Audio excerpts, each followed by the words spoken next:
Thank you all for being here today. My name is Mitchell Allen. I'm the Executive Vice President for Business Development at the Greater Richmond Partnership. Again, I want to thank everyone for being here today, and because this is our first investor forum of 2022. And with COVID, obviously there's been a lot of fluctuation in our ability to do things in person, so we want to thank everyone for being here, for taking the time out of their day to come listen to the great set of panelists that we have here. It really means a lot to us, and we look forward to a great conversation. GRP takes the health and safety of our investors and the consultants coming in and our staff very seriously. So unless you're eating, drinking, or speaking on the panel, we ask that you keep your mask on, and we'll try to keep everyone safe.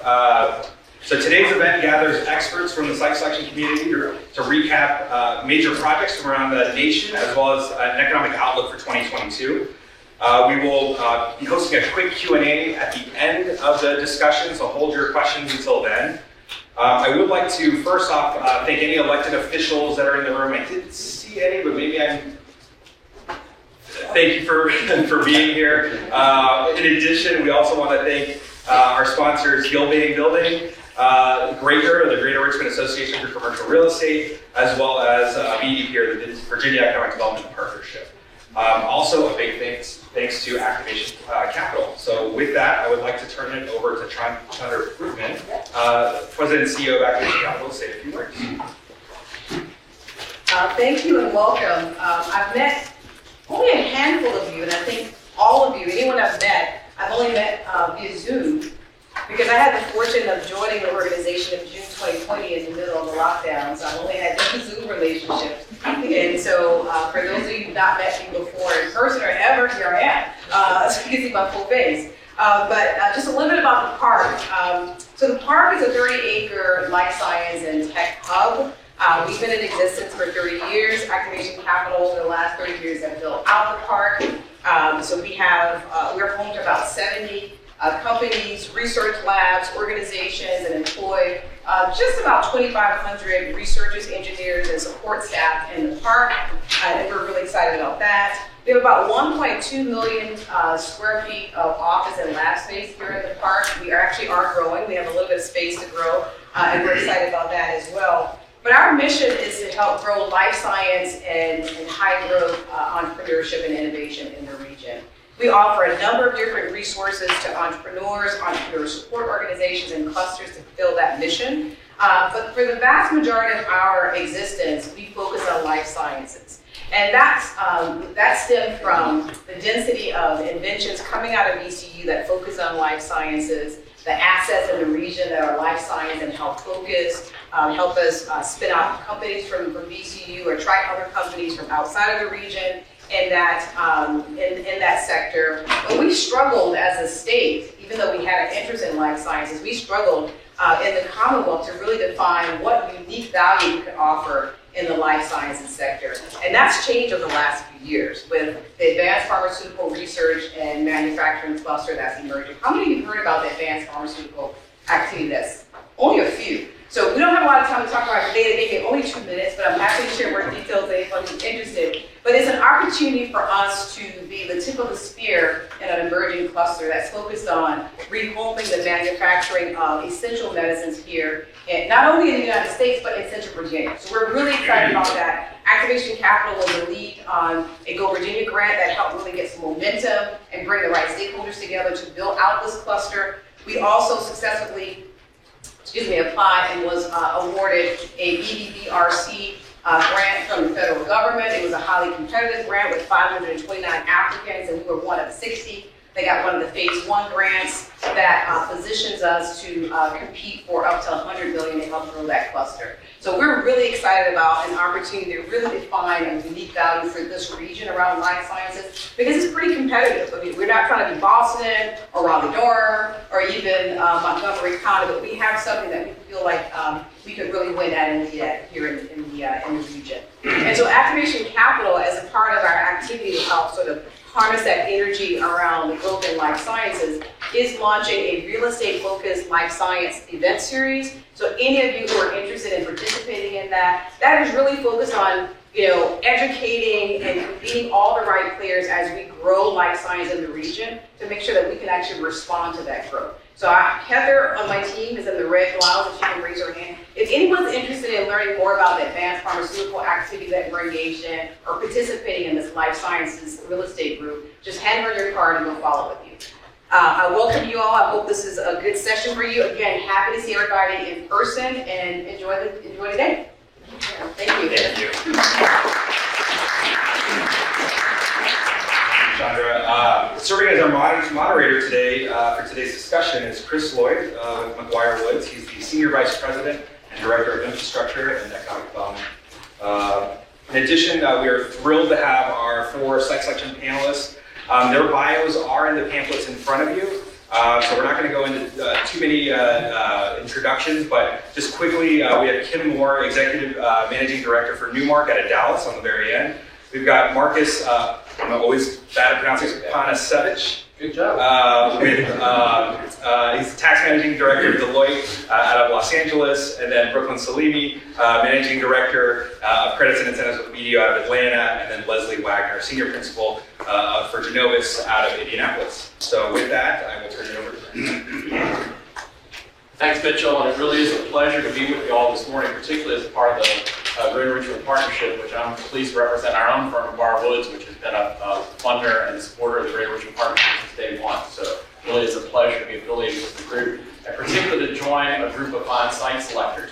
2 of whom I know, Leslie and Kim, very well. We are in the Site Selectors Guild together. I have not gotten to meet Brooklyn and Marcus until today, but know them by reputation. So I think y'all are going to really hear some great insights from them as we talk about kind of the trends of what's going on in site selection and how the Richmond region can benefit from some of those trends and learn from some of the good things going on around the country, as well as some of the competitive issues and other aspects.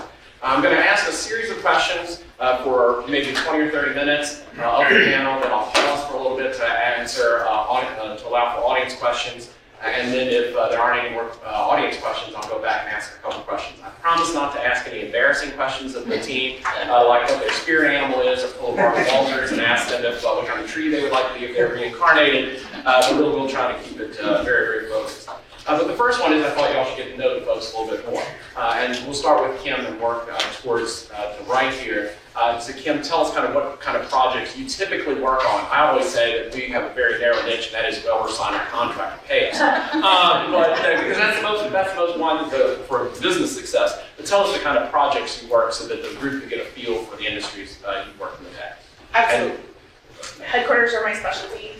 Even when I do advanced manufacturing or food and beverage, I have a tendency to take their headquarters too. So even when I try to do industrial, I end up with a headquarters project.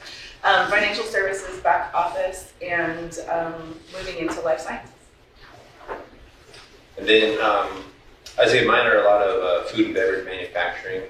Not so much the headquarters. The headquarters are pretty established and they're pretty large companies that I get the opportunity to work with. So they don't really want to move headquarters, but they do want to do regional offices. A lot of distribution. Everyone knows that that's hot right now. And so there's definitely a lot of that. Not completely dissimilar. I think over the past 24 months or so, e-commerce, logistics, distribution, refrigerated cold storage, life sciences has been on the radar, and then a lot of manufacturing tied to electric vehicles. My client base is really all industrial and has been for the last 3 years. Have seen a lot of consumer projects recently, everything from household organization, cleaning products, wine and spirits. Also had a lot of activity this last year with pharma and life science. Great, thanks. Understanding that a lot of y'all just came to Richmond last night. For all of you, it's your first time in Richmond. So I'm not going to ask impressions of Richmond because that's unfair this time. But tell us a little bit about and Leslie, you touched on this, and what you see as an emerging sector with electric vehicles. Marcus, you touched about it with the growth in industrial and e-commerce. Tell us what you see as some of the emerging sectors around the country. Expand on maybe some of your existing comments and ones that you think, based on the limited knowledge you have of Richmond, that might be months that the region should be thinking about? No, we just. Why don't we start? Free for all. And the next ones I'll start calling on. Okay. Obviously, one of the things that I've noticed is a lot of, actually what Brooklyn was saying, in consumer products. There's a lot more demand for certain industries and for certain products. I'm just looking at this plastic bottle right here. I know that's a bad thing in a lot of communities, and so there's been a resurgence in aluminum across the country. There's a lot more manufacturing facilities going up with respect to that, and so things like that. A lot of more things look to be homegrown too. There are a lot of companies at Deloitte. We get the opportunity to work with a lot of big companies, and so you're starting to hear a lot of chatter about them wanting to onshore a lot more manufacturing, and the supply chain demands we've had recently are just emphasizing that point. And so we're starting to get a lot more interest in that. That's really where it's going to be for me. And I would add maybe renewable energies. It's a huge focus for a lot of clients that we're working with in terms of sustainability. So if there's opportunity for renewable energy production, manufacturing, that might be of interest. I'm going to add food and beverage. I think in the pandemic, we pretty much learned we can eat it or drink it. We want 10 times what we wanted before. So that we've seen just huge growth in that sector, as well as life sciences. And a lot of people kind of focused early on that the life science growth was due to COVID, and really it has absolutely nothing to do with COVID. There's just so much growing in that sector, from going more to a technology base, from a research big data type thing, as well as actual pharmaceutical manufacturing. I would say one thing that we've seen a lot of is startup activity in the pharma, bio, life science area. So I don't think that's probably going to slow down anytime soon, and finding ways to support companies that are in the earlier stages than maybe other companies that you're used to working with in your community, I think has been really important for all of the projects we've had. Brooklyn, this goes off script a little bit, but what would be some of those ingredients that the community should put into place to take advantage of the startup activity? Well, so I think it can take form in a lot of ways. I guess my mind typically gravitates towards the incentives because I think that's where there's the most hang-ups for a lot of the startup companies. I think especially with bio and life science, that's kind of a sexy industry, right? You hear about a company like that creating jobs in your community, you're going to be all for it. And so getting to that point where you can actually find material ways to support them, whatever that looks like for the company, is important. Well, Biotech Park would be a huge example of that. I did not know about that before this morning, and so it's a very exciting collaboration and opportunity for entrepreneurs in that space together. So I would say that's definitely a benefit. And I think we made it a whole walking 10 minutes before I'm going to bring up labor. First of all, training. I think that's a huge piece for life science. Usually they're looking for a large number of very specific skill set. It can be like surgical technicians, and it's not one of those things that you usually graduate just hundreds of, and that's what some of your competitor markets have spent 30, 40 years setting themselves up to do. So, understanding that piece of it, and then also, I'll go back to the startup situation, which is patience. When you're talking to a startup company, whether that be in life science or technology, and they're looking at ramp ups, they're waiting on things like FDA approvals and things like that. And if you push them, which is our typical, like, all right, we're coming in, and how many jobs are you going to bring in 5 years? You start talking to a technology company or a very early stage life science company and getting them, like, that gives them heart palpitations. They're terrified of trying to tell you what it's going to look like in 3 years, much less 5 years down the road. And it can change so dramatically. And working with a client where, they were in phase 2 of an FDA approval, and it stalled. And so we went from like 1,000 jobs to kind of having to wait and say, okay, well, the first 3 years it really looks like this, and then like maybe year 4 it starts to do this. But the community we were working with could really only think of years, one, like they were very structured in what they would look at. And there's so much more you could miss out on if you would just understand the life cycle of what they have to deal with. And sometimes there's a little bit of a lack of knowledge in that, and the patience for the job creation to get where they want it to be. In real estate, I would say that too. Oh, yeah. We're working with a company that is startup to some degree. They actually manufacture isotopes that are being used in cancer therapies. And literally, they drove 5 days off spec building in a somewhat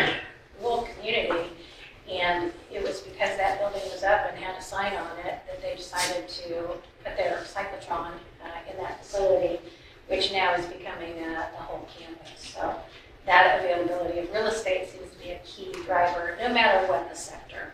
In fact, Leslie, that builds on where I was exactly going next, and that is the importance of sites. And, you know, Virginia's done a relatively poor job of site development in the past. I think we're turning the corner on that. You know, I've noticed in our client base the importance of having shovel-ready sites.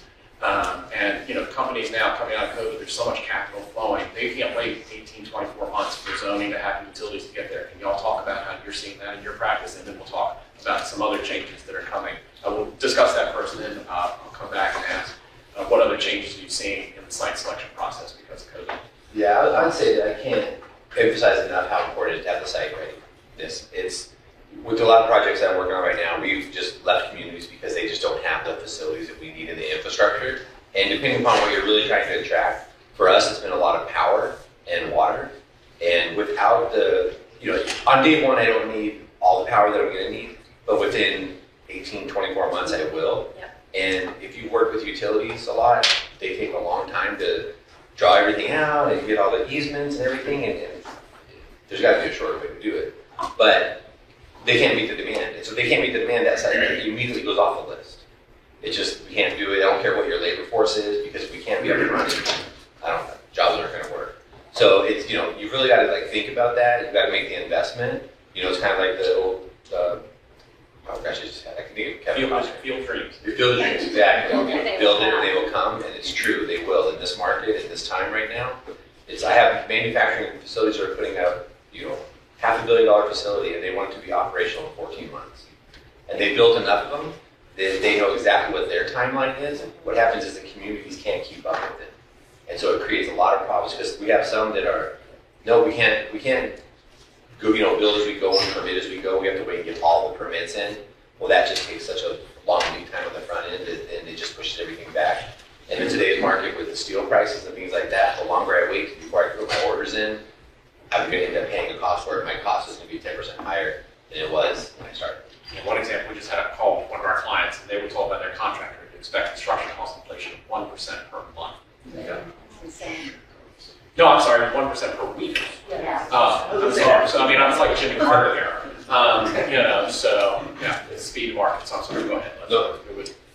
One thing that I saw that was pretty cool this last year, we were working out in the West Coast area, and there was a site there, and the community knew that once the Catalyst project came to that area, the rest of the park would take off, but there was no one there yet.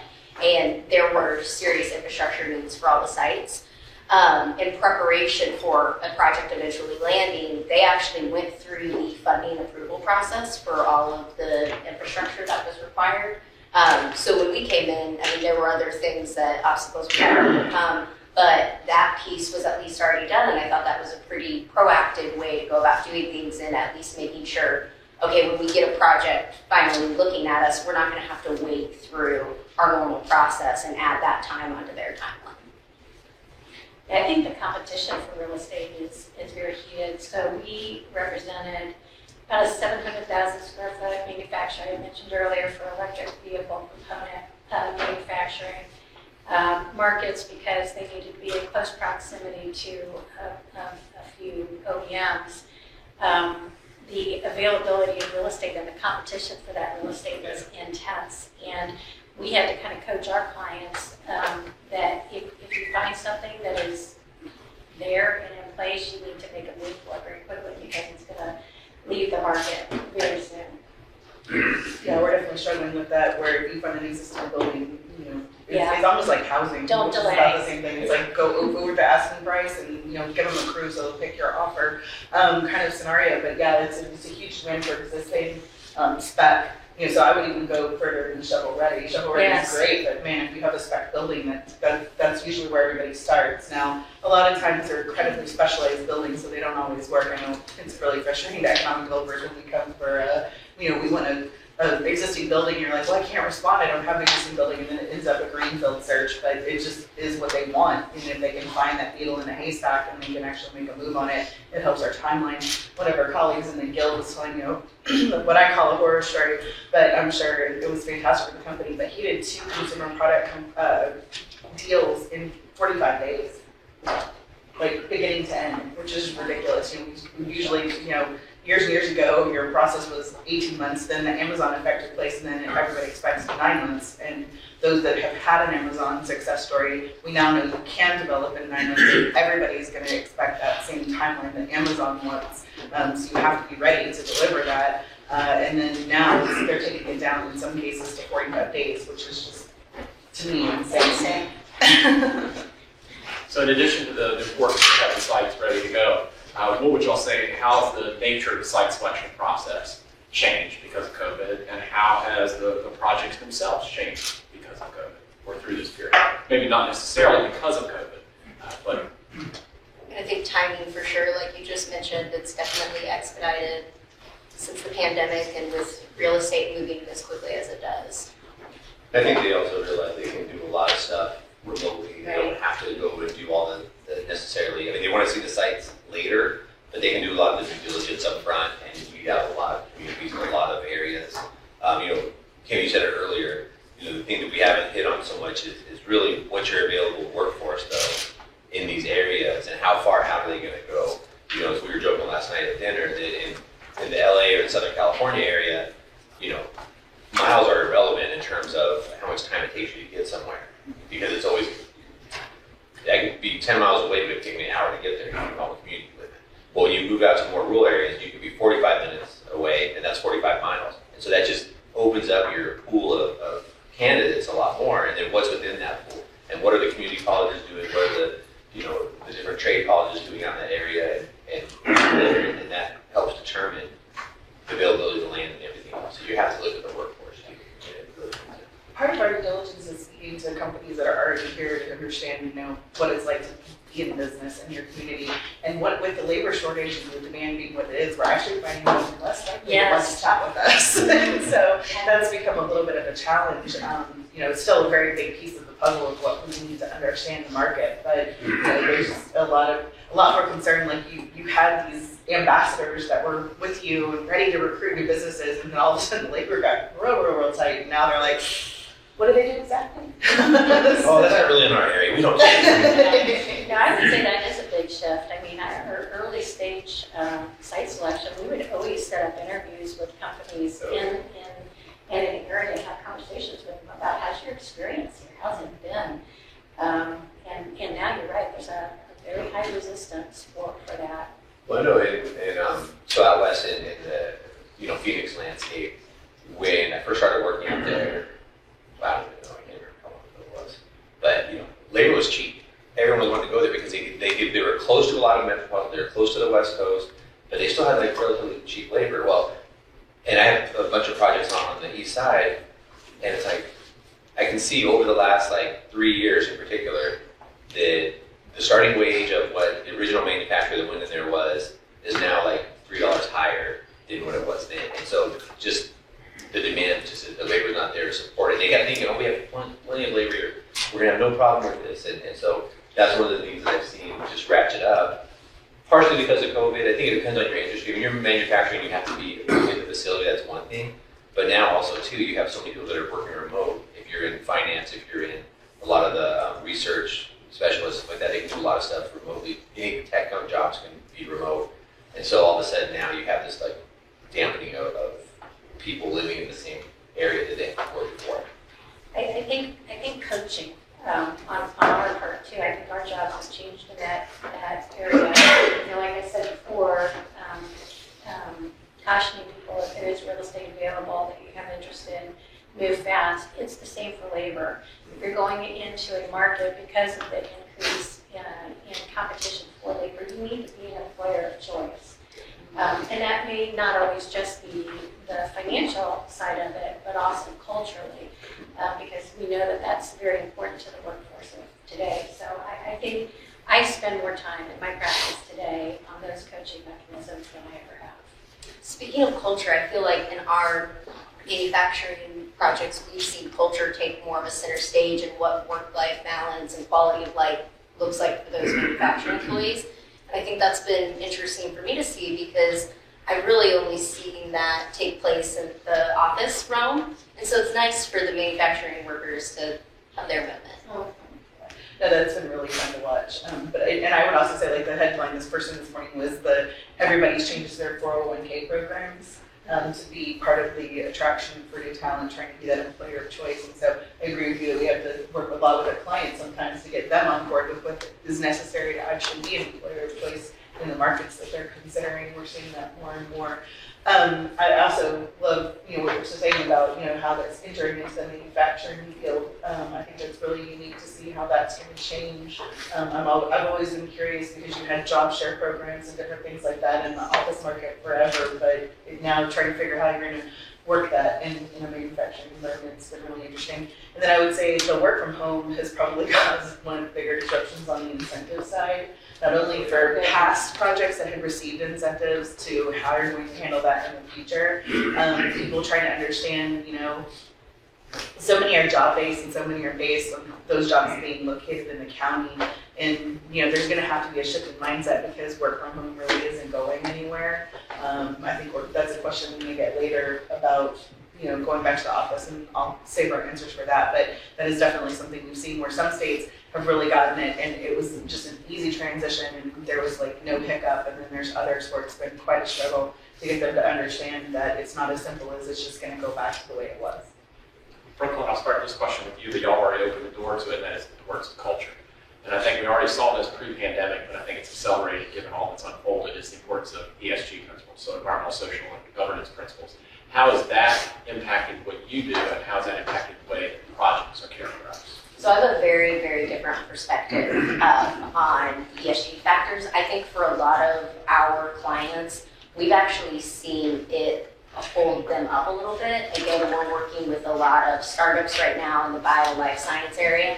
I think that in comparison to a lot of others, those companies are more organically aligned with ESG factors on a regular basis.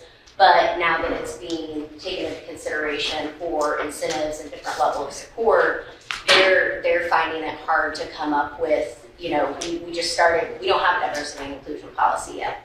We practice those things every day, but, we haven't gotten to that formal step yet.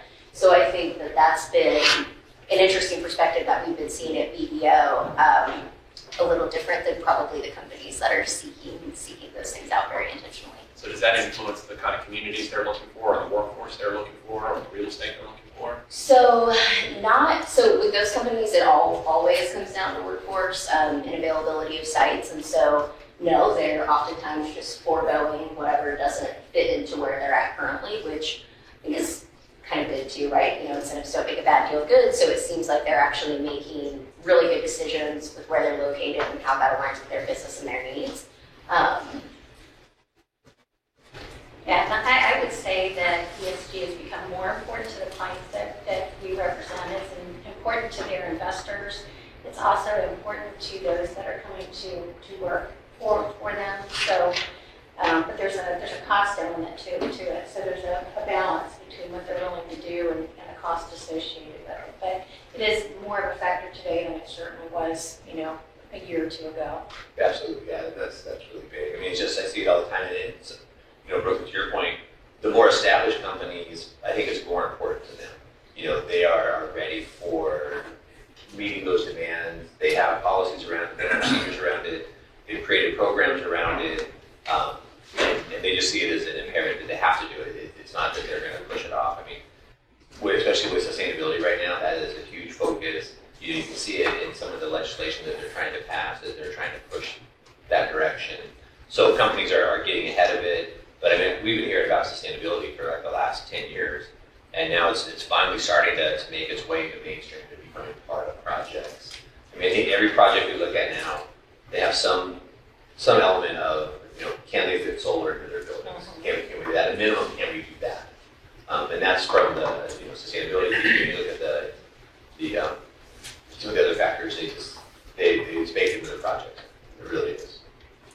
And I work with headquarters, like I said, more times than not, and that's been the fabric of a lot of their decision making for decades, but it's probably more accentuated now. One of the headquarters projects I worked on was really focused on partnering with historically Black colleges and universities, and it was a wonderful experience. I mean, walking in there, you would find that nobody had ever chatted with them before, nobody had ever really engaged them to be part of the workforce development communication, and they were just a willing resource, and we had just really helped them in their hiring processes, and we're seeing some really unique thoughts from coming back from historically black colleges on how to partner to build facilities on site or near site to, like when they have excess land, that way they can put the employer straight on the campus and have them do that. ASU was really important. They kind of set the precedent with State Farm and how they had actually like gone in and done that for them. And so it's been really interesting to see that engaged. What we were talking last night at dinner for one of my bigger projects. It was so important to them that the culture of the community they were going to align with the culture that they had, and it was really interesting because they were going from the Northeast to the Southeast. So there was a lot of different like educational things that were a lot of fun to kind of go through with them. Like, where are my kids supposed to play? I'm like, you're in Manhattan now. Where do they play now? And learning how to whistle so you can find your kids when they run out up the hill, kind of scenario and play outside, which they weren't really used to that concept. So, but we interviewed like churches. Like, a lot of people wonder like what's going on with different governance things that are going on and different laws that are being passed. Started way back in the day with just Port North Carolina and their bathroom bill. They always get hit the hardest because they were kind of the first one to do it, even though they repealed it and everything has kind of gone back to normal there.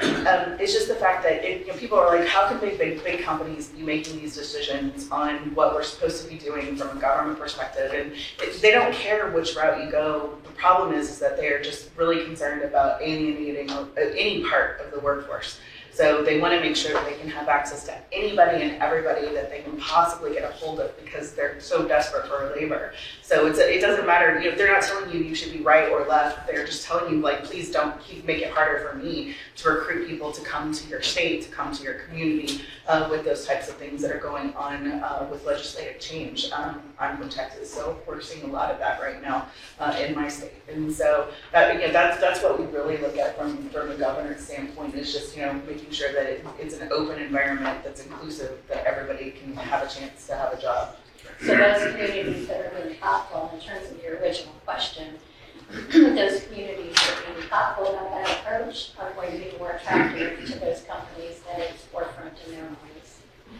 I'll ask one question, then I'm going to let it see if the audience has any questions. And that is, understanding that you're just getting exposure to the Richmond metro area, who would you think are our peers nationally?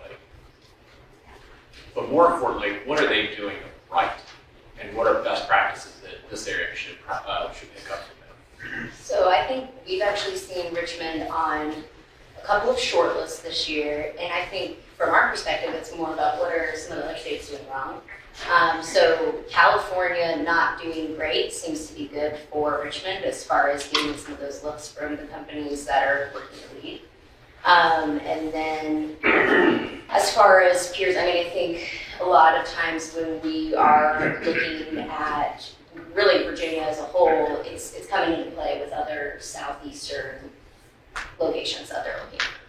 I would say, other river cities, there's a big asset here. I think Indianapolis could be a competitor to Richmond. Obviously, Charlotte, North Carolina. I think focus on workforce development. There are some, probably North Carolina, does things very well in that regard, and so continued focus on workforce development has got to be a primary focus point. I'd agree with that. When our clients are looking to come somewhere towards the southeast, they're going to look at South Carolina, North Carolina. They are going to look at Virginia.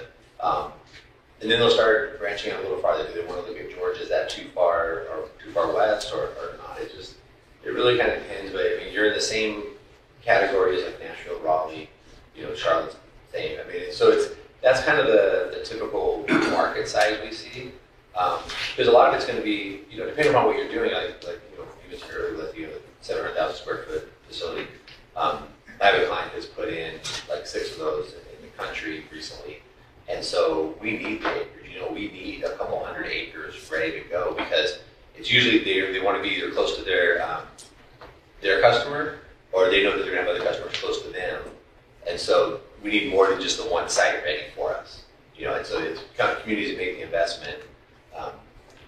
And so that's kind of what I see. So just, you guys seem to be getting there. I mean, just from a little bit I've learned, you know, some research I did before we came out here.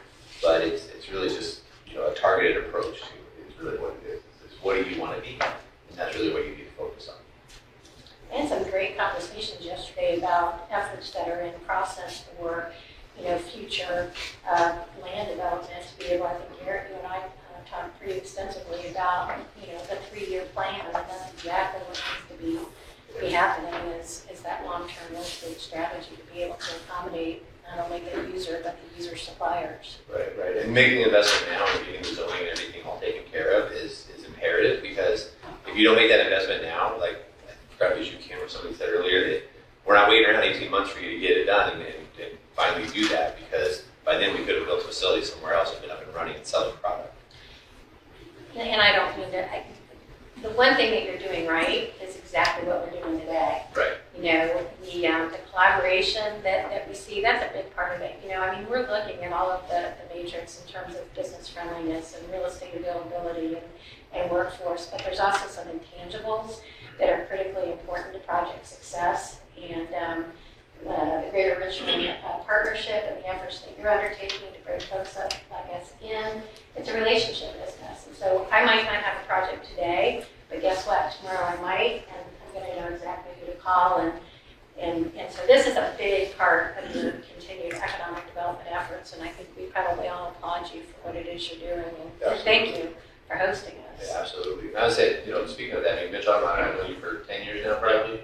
I don't know. I mean, and when you first came to California and knocked on our door and said, hey, we want to talk about, you know, what Arizona has to offer, and it was one of those things like, okay, sure. And if I didn't have a project in Arizona, it took me a couple of years, but in the last 5 years, I think I've done 8 in Arizona. Yeah.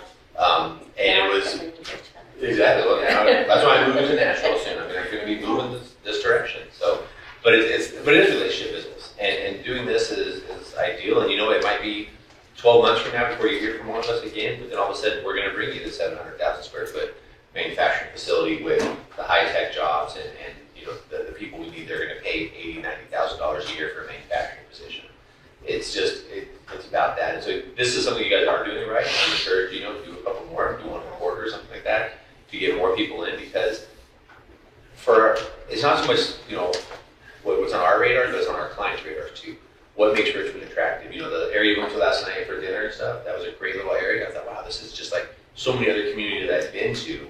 It feels really great. It's got a great atmosphere. There's things for people to do in the evening. There's nice places to go to dinner. Those all become more and more important as you talk about, you know, their work-life balance and things they want to do outside of work and the quality of their lives and that all that stuff. Yeah. So I didn't get to answer the question on who you compete with, and so I'm going to take it from a different angle because I do agree with a lot of what you've already said. But one of the things I will honestly say is there's some markets that are what we would call overheating, where they are just getting so much interest that it starts to give our clients that are looking at them a bit of a heart attack when we're looking at them. We just had this with RTP actually, with the life science group that we're talking about, when an article came out and said, you know, RTP is like the 3rd hardest place to find a home. Yeah. And they were like, wait a minute, we're talking about, you know, several hundred jobs. Where are people supposed to live? You know, so it's a much bigger understanding of site selection than just the physical location of the plant or the physical location of the office. It's also how are we going to fit into the network of the community. And it's a time for Richmond to, I think, raise above that, because you've got interest, you're showing up on lists. It's how you take that to the next level to give someone the comfort that you're not an overheated market, but you can be an alternative location to an overheated market. And then the housing issue is a big issue, and those communities that are addressing the shortage of housing are percolating to the top, and it's diversity of housing too, which we're seeing. That quality of life factor that used to be on the matrix, that is on the matrix for review. Well, with that, I think we've reached the end of the Q&A period. We're going to have some time for networking to talk to the folks, but let's give a round of